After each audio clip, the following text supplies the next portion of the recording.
If you want to learn to add shadows and highlights to an image when you're coloring with Blendabilities, stay tuned for a quick demonstration.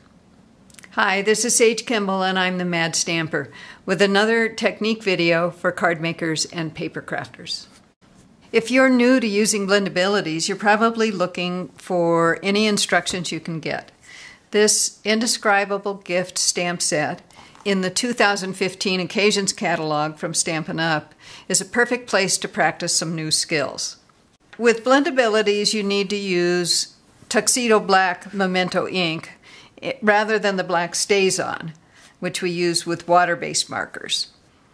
StazOn will bleed with alcohol markers. There are also several classic ink pads that won't bleed with alcohol markers, and I'll put a link under the video for a blog post where you can learn which inks you can use. So I've stamped and started coloring this image from Indescribable Gift, and I like to start with the lightest in a set. Each assortment comes with a light, medium, and dark color.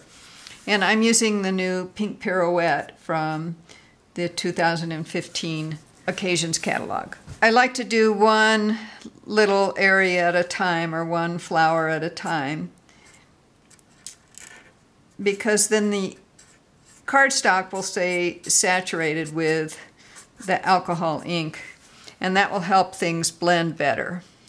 So once I've used the light color, I'm going to go back in and use the medium color, and I try to stay with the shape of the petals.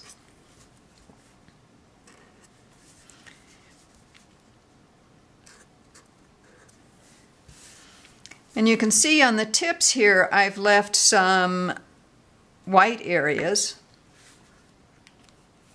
that just will act as highlights and give more contour to the flower.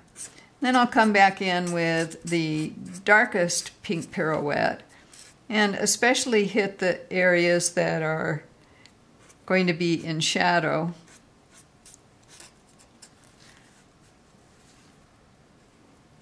And if I want to go back and blend some of these colors that I've laid down, I'll just take my lightest color again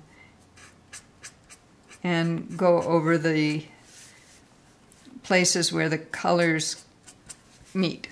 Now I want to add a darker shadow to some areas. And I'm going to use Rich Razzleberry. But Rich Razzleberry, straight from the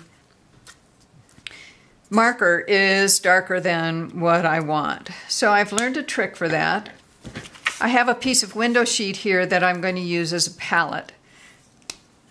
And I'll put some Rich Razzleberry down on the window sheet.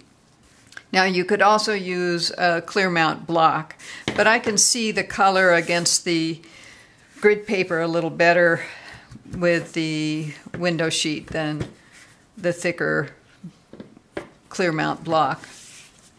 Now I'm going to take the color lifter, which is basically just alcohol, and I'm going to pick up some of this color. So it's going to get diluted by that alcohol. And then I'll add it to the petals that are in shadow.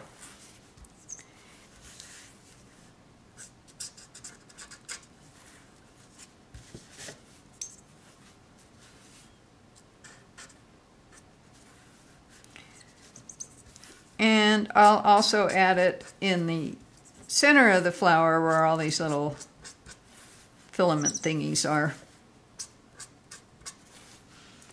This continues to accentuate the curves of the flower.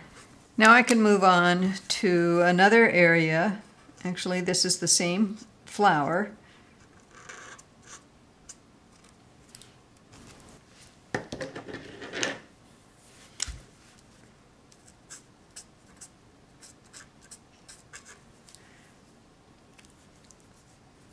And that dark pink pirouette is a nice bright color there.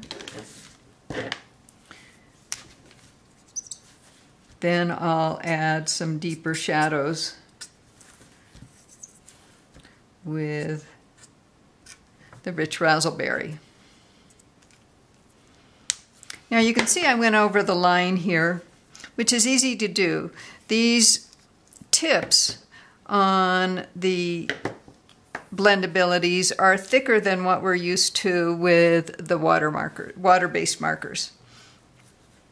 Plus, the ink sort of spreads as you put it down. So it helps to not get the tip right next to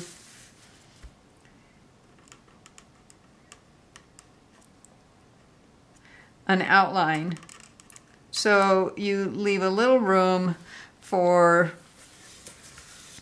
the ink to spread out. If you do go over the edge in some area, another way you can use a color lifter, let's say I went outside the line there, is you just go over that little area with a color lifter. It doesn't really lift any color. What it does is it pushes it through the cardstock. And as you see, the back of the cardstock is going to be filled with color as well. So that's why I always use some scratch paper underneath my work. Another way to add some sense of the contour of a flower petal is to leave a little bit of area that's white about where the petal would bend outward, like so. Then as I fill in with the darker colors, I'm going to avoid those white areas.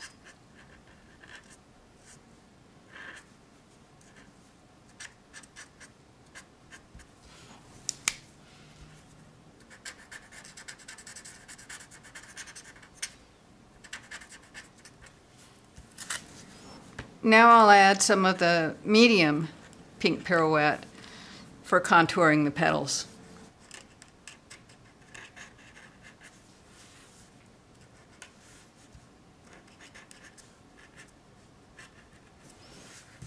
And this is the darkest color again.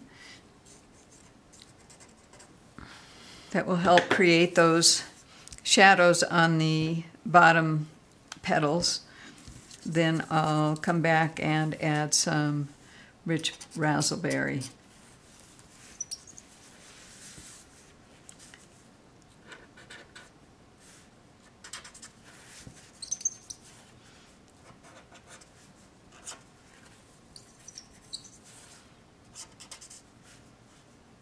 Now, if these white areas look a little too stark, I can go back with the lightest pink pirouette and just take a swipe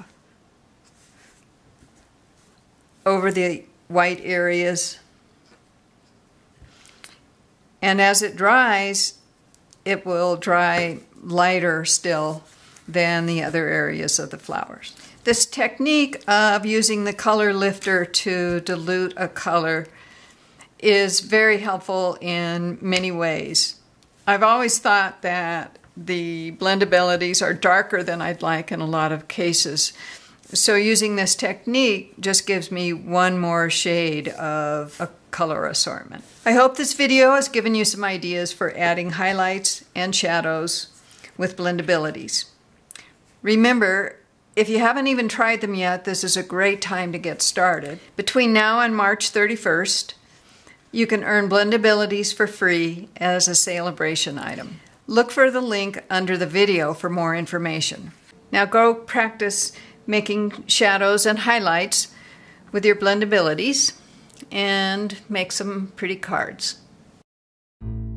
For more inspiration and instruction, be sure to visit me on my website at www.stampingmadly.com, the Stamping Madly Facebook page, and the Mad Stamper YouTube channel. Happy stamping!